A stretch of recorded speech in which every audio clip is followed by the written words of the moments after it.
The conference room fell silent the moment Marcus Cole raised his voice. It was not loud, not angry, but it carried something far more dangerous: conviction.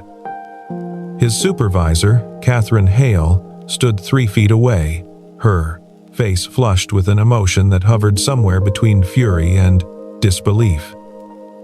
The other employees watched from their cubicles, pretending not to see, pretending not to hear. One of them, a man named Derek, who had worked there for 15 years, muttered under his breath that Marcus should be grateful he still had a job.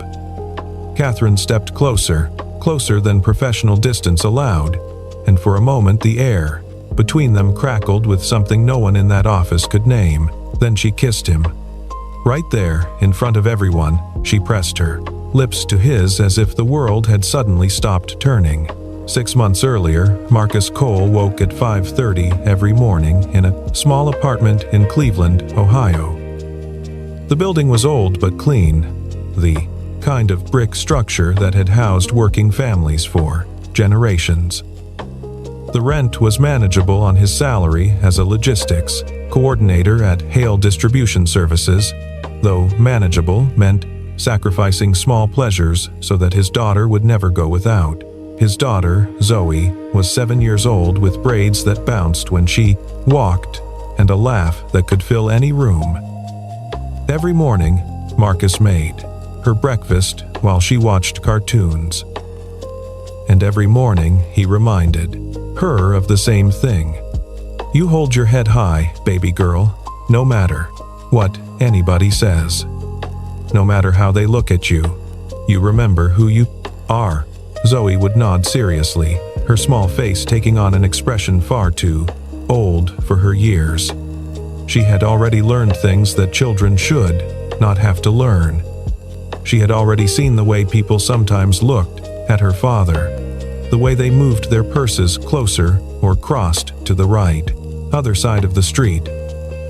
She had noticed how store clerks followed them through aisles, how security guards watched with particular attention, how certain neighbors fell silent when they approached.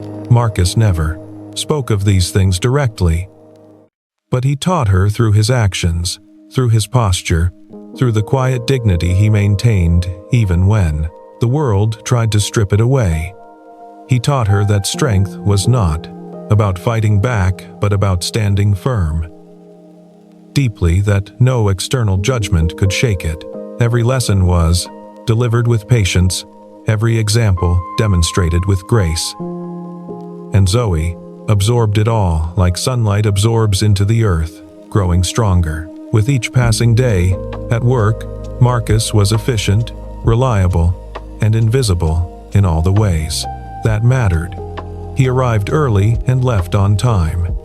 He completed his assignments without complaint and often took on additional tasks when others fell behind. He offered suggestions in meetings that were routinely ignored or, worse, attributed to someone else minutes later.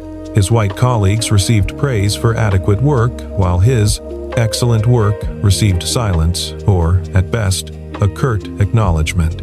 He was given the difficult routes, the problem clients, the assignments no one else wanted.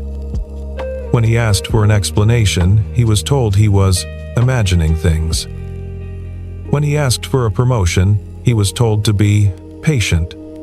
The patience they demanded had already stretched across years, but Marcus kept showing up, kept producing, kept believing that excellence would eventually speak for itself.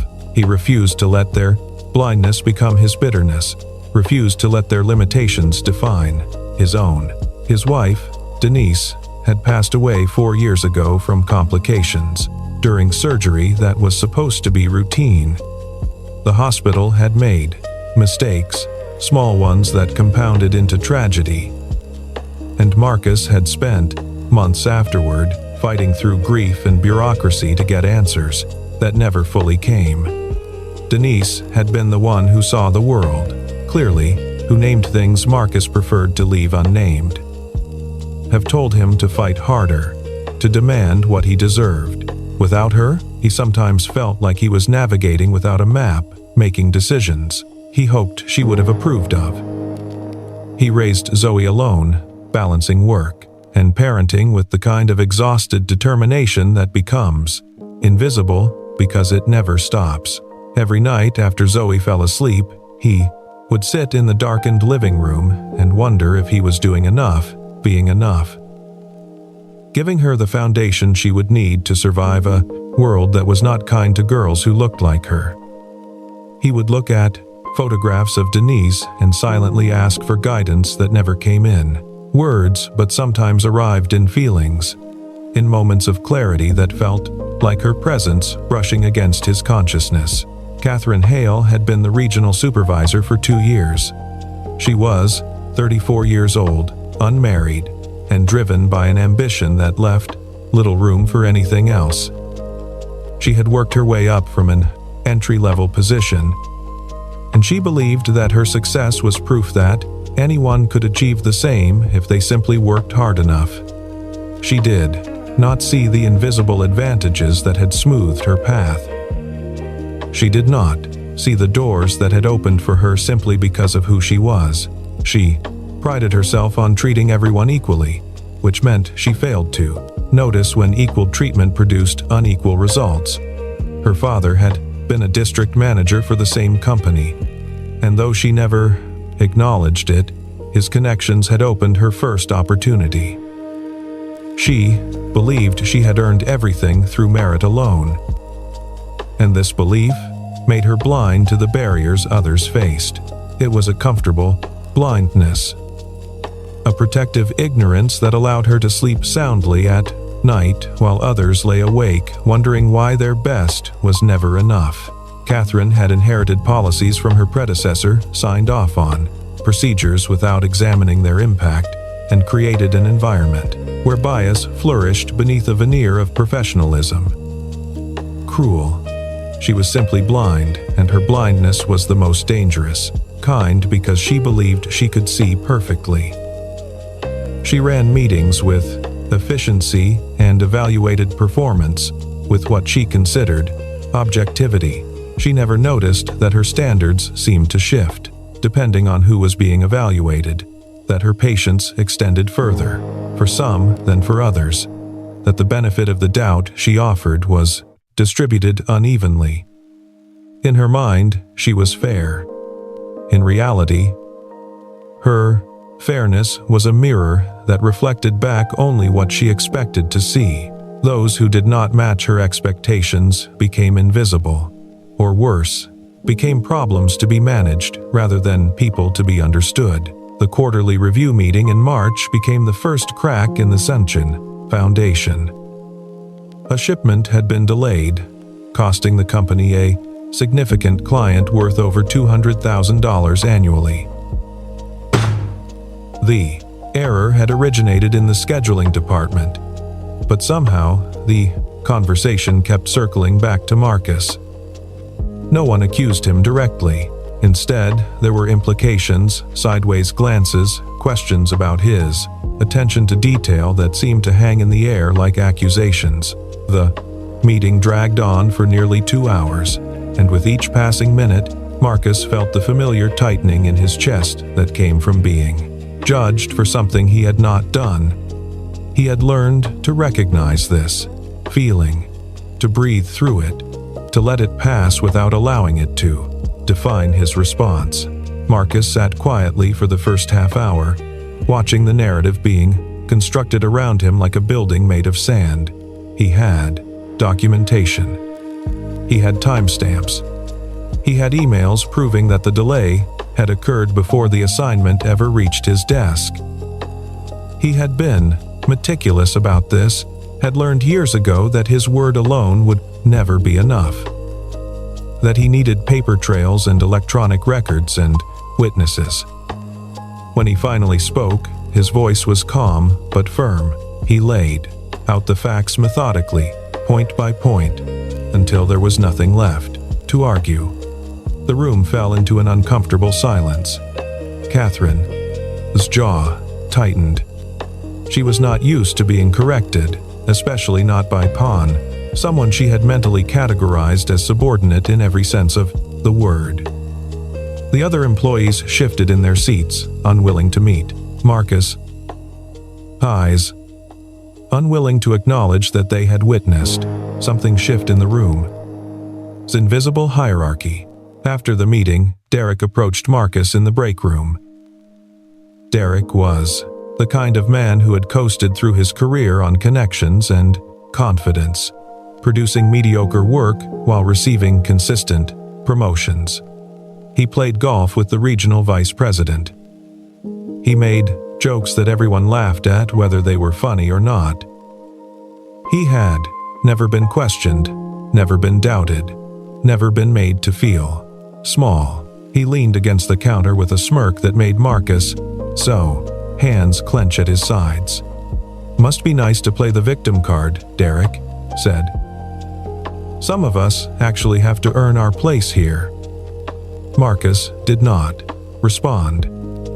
He had learned long ago that engaging with such comments only gave them power, that silence could be its own form of dignity. He poured his coffee and walked away, carrying the weight of words he could not say, words that would have cost him everything if spoken. That night, when he picked Zoe up from school, he discovered that she had been crying.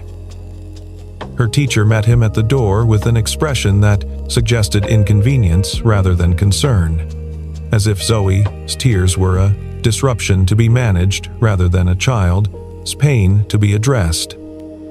A boy in her class had told her that her father probably worked as a janitor because that was all people like them could do. Heard and done nothing. Marcus knelt beside his daughter in the parking lot, wiping her tears with his thumb, feeling something inside him crack, like ice on a spring river. The pressure he endured at work was one thing. He was an adult. He had developed armor over the years, calluses on his soul that protected him from the daily abrasions of prejudice. But Zoe had no such armor. She was soft and open and trusting, and the world was already beginning to harden her in ways that broke his heart. He held her close and whispered into her hair. What that boy said was wrong, baby girl. It was ignorant and cruel, and it says nothing about you or me. It only tells us something about him and how he was raised. You remember what I always tell you. We hold our heads high. We know who we are. And nobody gets to define us but us. Zoe sniffled and nodded, her small arms tight around his neck. Marcus carried her to the Pete car, and the whole drive home, he wondered how many times she would have to learn this lesson, how many times the world would try to shrink her down to fit its limited expectations. He wondered if there would ever be a day when she could simply be a child, unburdened by the weight of history she had done nothing to create. He wondered what Denise would have said, what wisdom she would have offered, and he felt her absence, like a physical ache in his chest that never fully went away. Catherine began to notice Marcus in ways she had not before. It started after the meeting when he had contradicted her with facts she could not dispute. She found herself watching him work, observing the way he moved through his tasks with a quiet competence that seemed almost effortless. She noticed how he helped colleagues without being asked, how he solved problems before they became crises, how he maintained his composure even when others lost theirs. She noticed the way younger employees sought his guidance, the way his presence seemed to calm tense situations, way people trusted him in ways they did not trust others. When he requested time off to deal with a situation at his daughter's school, she was surprised to find him back at his desk 2 hours later, having resolved the issue and still meeting his deadlines. She had expected him to use the situation as an excuse, had prepared herself to be disappointed, and instead found herself impressed against her will. She called him into her office. The conversation was supposed to be about productivity standards, about maintaining professional boundaries, about what she termed appropriate workplace conduct. What emerged was something else entirely.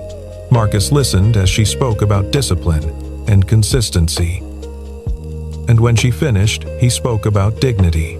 He spoke about what it meant to come to work every day, knowing that his contributions would be minimized, his presence tolerated rather than valued. He spoke about watching colleagues with half his experience receive opportunities he had earned 3 times over. He spoke about the exhaustion of excellence, when excellence was never enough, when the bar kept moving just out of reach. His voice never rose, never wavered. But each word landed with the weight of accumulated years. Catherine's first instinct was to defend herself, to explain that she treated everyone the same. But something in his eyes stopped her. There was no anger there, no accusation. There was only a kind of weary patience, as if he had given this speech 100 times and expected nothing to change. That look unsettled her more than any shouting match could have. She found herself without words, which was unusual for a woman who had built her career on always having the right thing to say. For the first time, she wondered if her certainty was a form of blindness. If her confidence had been protecting her from truths she did not want to see. Later that week, a colleague named Patricia stopped by Catherine's office. Patricia had been with the company for 12 years and had seen supervisors come and go. She was a quiet woman who noticed everything and said little, but when she spoke, people listened. She kept records that others forgot existed. She remembered conversations that others wished would disappear. She closed the door behind her and spoke plainly. "You know, we have lost 4 excellent employees in the past 3 years," she said. "All minorities. All citing the same reasons. There was a lawsuit threat 2 years ago that was quietly settled. The company paid $60,000 to make it go away. I thought you should know, since you seem to care about this department." Performance. The information hung in the air between them, and Patricia left without waiting for a response, leaving Catherine alone with revelations she could not ignore. Catherine spent that evening reviewing files she had never bothered to examine. She found patterns she had been trained not to see. She found her own signature on policies that created barriers she had never recognized as such. The exit interviews painted a picture she did not want to acknowledge. A picture of a workplace where certain employees were held to different standards, where opportunities flowed along invisible channels that had nothing to do with merit. Employee after the employee had written the same things in different words. "I was not valued. I was not heard. I was set up to fail." For the first time in her career, she began to question not just her decisions, but her fundamental understanding of fairness itself. The woman who stared back at her from the bathroom mirror looked like a stranger, someone who had been sleepwalking through consequences she refused to see. Marcus came home each evening to find Zoe waiting at the window, her small face pressed against the glass, lighting up the moment his car turned into the parking lot. She was his anchor, his reason for enduring what he endured. They had a routine: homework at the kitchen table, dinner together, stories before bed. He taught her to love books and music and the way sunlight looked filtering through leaves in the park. He taught her that her worth was not determined by how others perceived her, but by who she chose to be. On weekends, they visited the library together, checking out stacks of books that they would read aloud to each other, losing themselves in stories of adventure and magic and worlds where anything was possible. In those stories, the heroes looked like them, loved like them, dreamed like them. Marcus curated Zoe's bookshelf carefully, making sure she saw herself reflected in pages that celebrated rather than diminished who she was. One Saturday afternoon, they were at the grocery store when a woman accused Zoe of stealing a candy bar she had not touched. The woman had gray hair and wore expensive clothes, and she spoke with the confidence of someone who had never been questioned, never been doubted, never been made to feel small. She grabbed Zoe's arm and demanded to see her pockets, her voice rising, attracting attention from other shoppers. A security guard approached, already reaching for his radio. Marcus watched his daughter's face crumble, watched the shame and confusion flood her eyes, and something inside him finally broke. He did not raise his voice. He did not make a scene. He simply knelt beside his daughter, looked directly at the woman, and said, "She did not take anything, and you will apologize to her." Now, the woman sputtered, started to argue, then stopped. Perhaps it was the steadiness of his gaze. Perhaps it was the small crowd that had begun to gather, their expressions shifting from curiosity to judgment as they recognized what they were witnessing. Perhaps it was something in his voice that suggested he would stand there all day if necessary, that he would not move or bend or break until his daughter received the respect she deserved. The security guard lowered his radio and stepped back. The woman muttered something that might have been an apology and hurried away, leaving behind a silence that felt like vindication. Marcus took Zoe's hand and walked her out of the store, stopping at the ice cream shop next door because she had been brave and deserved something sweet. Catherine happened to be there, buying coffee at the adjacent cafe. She watched the entire scene unfold through the window, unable to look away. She saw Marcus kneel to his daughter's level, saw him speak without raising his voice, saw him transform a moment of humiliation into one of quiet dignity. She saw the way Zoe looked at her father afterward, not with relief but with pride, as if she had just witnessed exactly who he was. She saw a man who had been forced to protect his child from the kind of casual cruelty that Catherine had never had to consider, had never had to fear, had never had to prepare for. Something shifted in Catherine that day, though she would not fully understand it for weeks.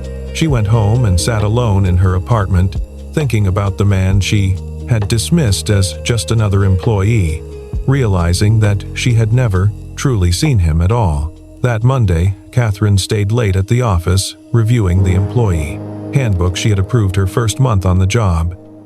She found a policy she had signed without reading carefully, one that gave supervisors broad discretion in performance evaluations, but provided no checks against implicit bias.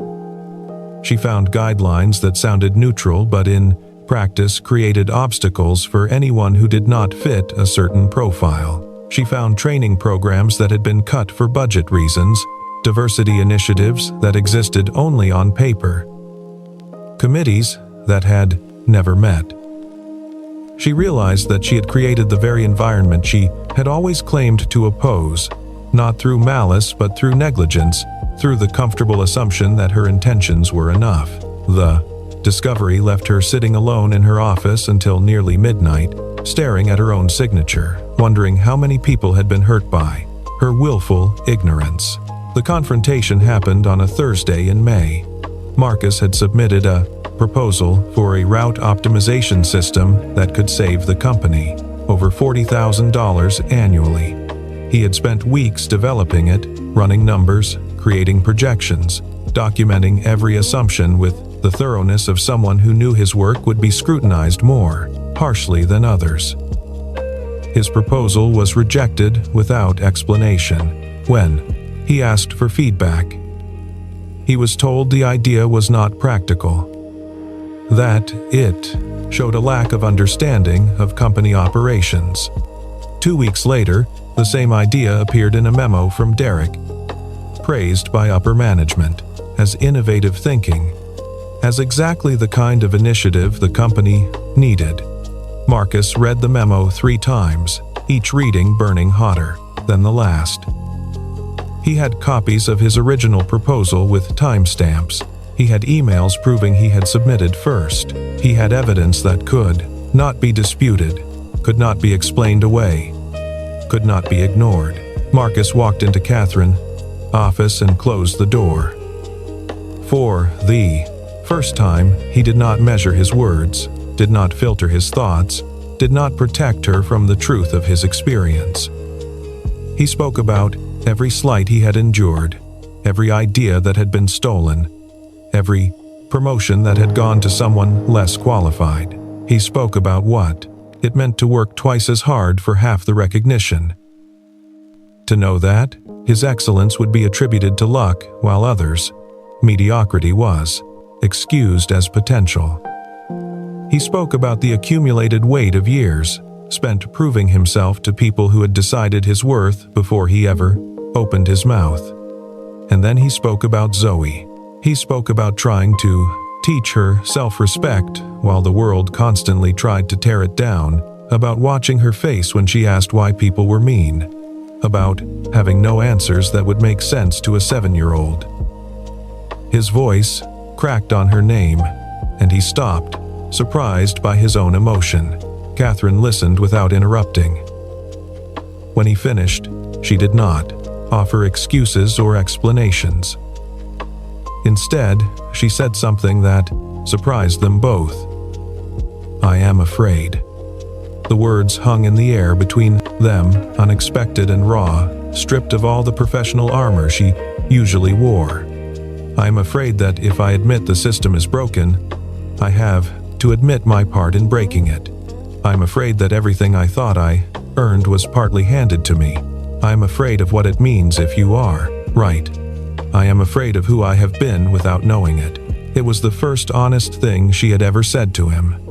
Marcus looked at her, really looked, and saw not the cold supervisor but a woman, grappling with truths she had spent her whole life avoiding. He did not forgive her in that moment. He did not absolve her of responsibility, but he recognized something human in her struggle, and that recognition changed the texture of everything that followed. For the first time, they were not supervisor and subordinate. They were two people standing in the ruins of assumptions that had finally crumbled, unsure of what to do, build from the wreckage but unwilling to walk away from each other. The weeks that followed were complicated. Catherine began making changes, small at first, then larger. She required documentation for all performance evaluations. She instituted blind review processes for proposals. She met with HR to discuss patterns she had finally learned to see. She pushed back when executives dismissed her concerns, risking her own standing to advocate for reforms she now understood were necessary. Marcus watched these changes with cautious hope, unwilling to trust too quickly but unable to deny that something was different. He had spent too many years watching promises dissolve into nothing to believe that change could happen overnight. But he also recognized genuine effort when he saw it. They found themselves working late on the same nights, ordering dinner to the office, discussing not just logistics, but philosophy. Not just numbers, but values. Catherine asked questions she had never thought to ask. What was it like growing up knowing the rules were different for you? How did he stay so calm when people treated him unfairly? He'd tell his daughter when the world was cruel. What did he dream about when he allowed himself to dream? Marcus answered with the honesty of someone who had nothing left to lose. They argued. They disagreed. They found unexpected common ground in their shared commitment to excellence, even if they had experienced the workplace from opposite ends of the privilege spectrum. The kiss was not planned. It happened after a particularly brutal meeting where a senior executive had dismissed Catherine's proposed diversity initiatives as unnecessary, calling them distractions from real business concerns. He had laughed at her data, questioned her competence, implied that she had been manipulated by employees with agendas. Marcus had stayed to help her process the disappointment, to remind her that the resistance she faced was proof she was pushing in the right direction. They were standing by the window, looking out at the Cleveland skyline, the city lights blinking against the darkening sky. She turned to him and said, "I used to think I understood the world. I had no idea how much I was missing." Her voice was small, almost fragile, nothing like the confident supervisor he had known. He should have walked away. They both knew the complications a relationship would create, the questions it would raise, the scrutiny it would invite. But there was something in her voice, a vulnerability she had never shown before, that made him stay. He reached out and took her hand. She stepped closer. And then, in the quiet of the empty office, they crossed a line that changed everything. The kiss was tentative at first, uncertain. And then it deepened into something that felt inevitable. As if they had been moving toward this moment for months, without knowing it. The moment their lips met, Marcus felt something he had not felt in years. The terrifying hope of connection. Since Denise's death, he had closed off that part of himself, pouring all his love into Zoe, convincing himself that romantic love was a chapter of his life that had ended. Catherine felt something shift inside her, as if walls she had built long ago were finally crumbling. She had dated occasionally, always keeping partners at a distance, always finding reasons to end things before they became real. When they pulled apart, neither spoke. They stood in the silence, understanding that what had just happened could not be undone. And neither of them wanted it undone. That was months ago. The public kiss in the conference room came after weeks of trying to maintain professional distance while their personal relationship deepened. They had agreed to keep things private until they figured out what they were building. But secrets have a way of becoming unsustainable. Catherine had reached for him instinctively after Derek made his comment about Marcus being grateful for his job. She was not thinking about her career or the watching employees. She was thinking only that the man she loved had been insulted, and she could not stand silently by. The kiss was not romantic. It was declarative. It said, "I see this man. I stand with this man. Judge me accordingly." The aftermath was immediate and brutal. Rumors spread through the company like fire through dry brush. Marcus became the subject of whispered conversations that stopped when he entered rooms. People who had never spoken to him suddenly had opinions about his character, his motives, his worthiness. Catherine faced questions from executives who were less concerned with equity than with optics, less interested in justice than in protecting the company, his image. The relationship that had started as a private awakening was now public knowledge, scrutinized and judged by everyone with an opinion. The accusations fell harder on Marcus, as they always did. Some said he had manipulated his way into a relationship with his supervisor for professional gain. Others suggested that Catherine had been coerced or manipulated, unable to believe she could have genuinely chosen him. Few considered the possibility that two people had simply found genuine connection across lines that society had drawn to keep them apart. The narrative being constructed was one where Marcus could only be predator or opportunist, where his humanity was once again reduced to stereotype. He had seen this pattern before, had watched as others tried to fit his life into boxes that were never meant to hold someone like him. Catherine made a decision. In a company-wide meeting that was supposed to address quarterly productivity goals, she instead spoke about what she had learned in the past 6 months. She spoke about the policies she had unknowingly perpetuated, the patterns she had failed to see. The employees who had left because the environment made excellence impossible for anyone who did not fit a narrow mold. She spoke about Marcus not as a romantic partner, but as a colleague whose contributions had been systematically undervalued, whose ideas had been stolen, whose potential had been dismissed. Her voice shook but did not break. The room was silent. Some employees looked uncomfortable, shifting in their seats, avoiding eye contact with the colleagues they had wronged. Others looked vindicated, finally hearing acknowledgement of what they had experienced for years. Derek walked out halfway through, his face red with anger. Catherine continued anyway, knowing that her career might not survive this meeting, but understanding that some things mattered more than advancement. She ended by proposing a complete review of company policies and a commitment to creating an environment where merit actually determined success. The company's leadership responded by launching an internal investigation. They hired an outside firm to review policies and interview employees. The process was slow and sometimes painful, forcing people to confront truths they had spent years avoiding. Some employees resigned rather than face the reckoning. Others emerged with a new understanding of the workplace they had thought they knew.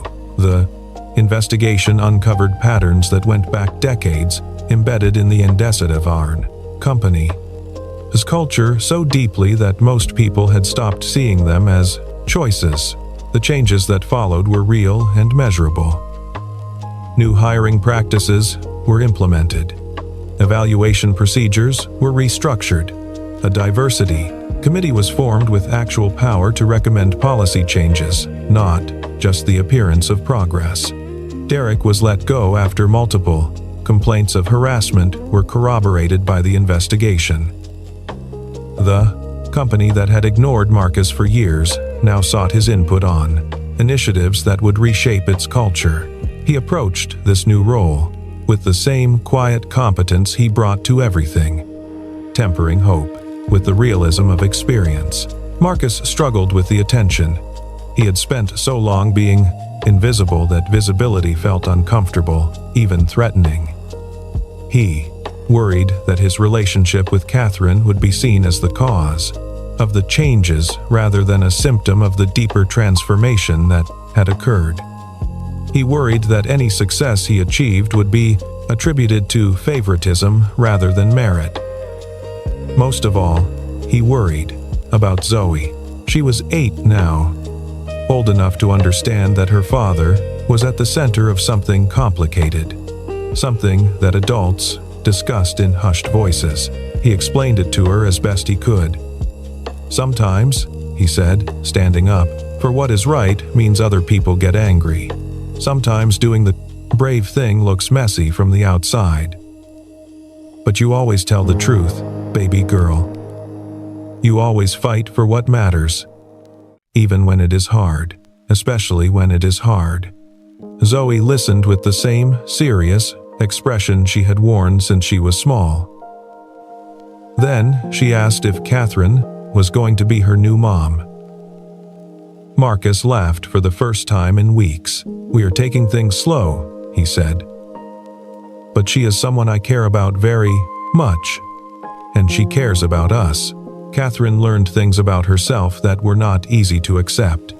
She learned that good intentions were not enough, that impact mattered more than intent, that her position required her to see what others could not see rather than to pretend blindness was fairness.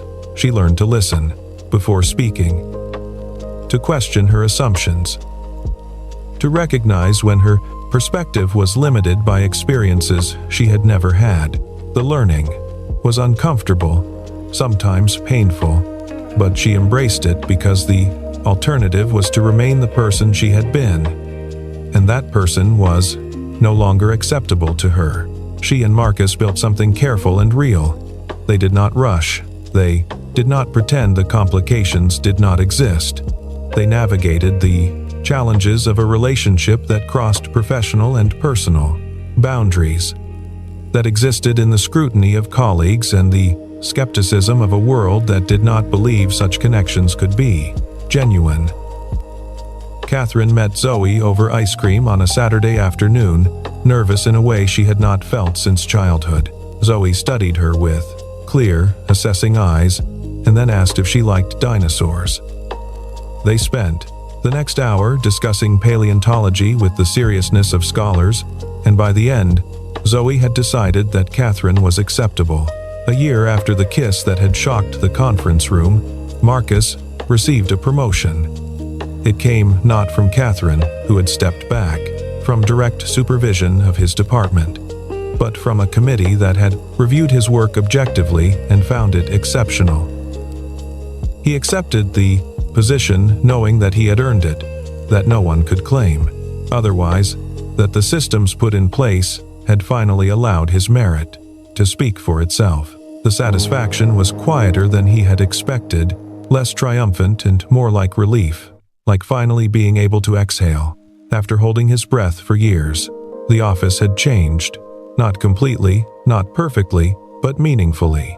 Patricia had been promoted to a leadership role where her experience and integrity could shape policy.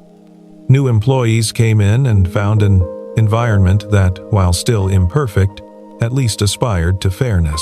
The conversations in the break room were different now, more open, more willing to acknowledge difficulties rather than pretending they did not exist.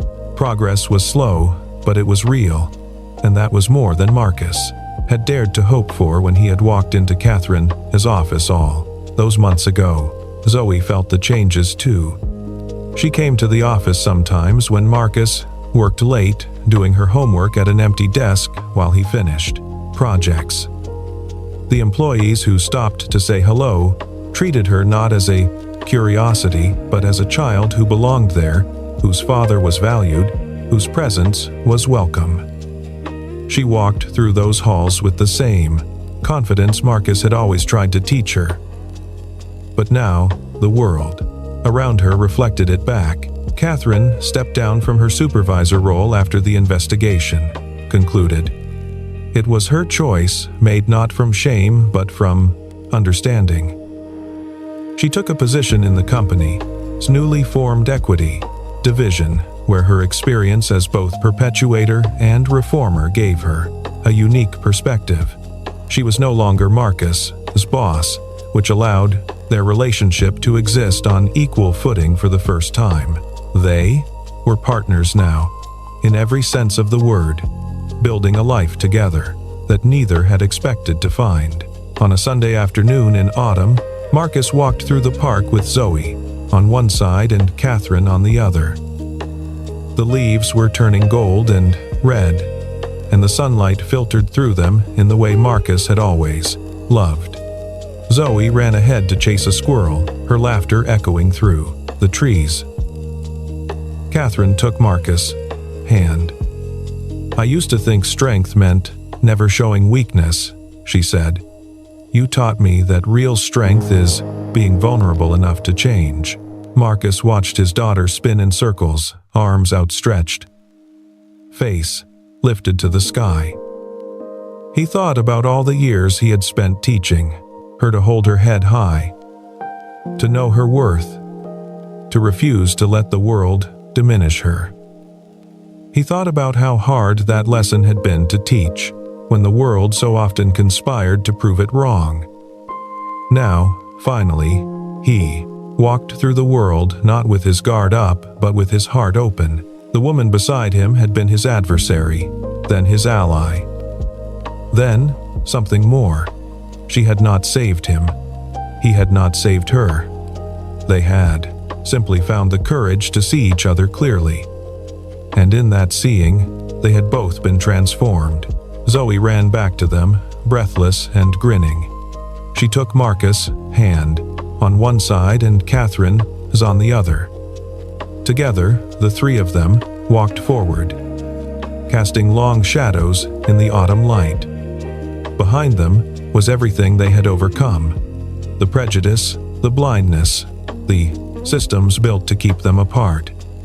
Ahead was everything they would build, a home filled with laughter, a partnership grounded in respect, a future they had earned through courage and honesty, and between them was something neither had expected to find, a love that had grown not, despite the difficulties but through them, stronger for having been tested, more precious for having been earned. Marcus looked at his daughter, then at Catherine, then at the path, stretching out before them. For the first time, in longer than he could remember, he did not brace himself for what might come next. He simply walked forward, head high, heart full, into whatever awaited them. The man who had been invisible was finally seen. The woman who had been blind had finally learned to see, and together, holding hands in the fading light, they stepped into a life that was not perfect, but was honest. Not easy, but was real. Not what either had planned, but was everything they needed.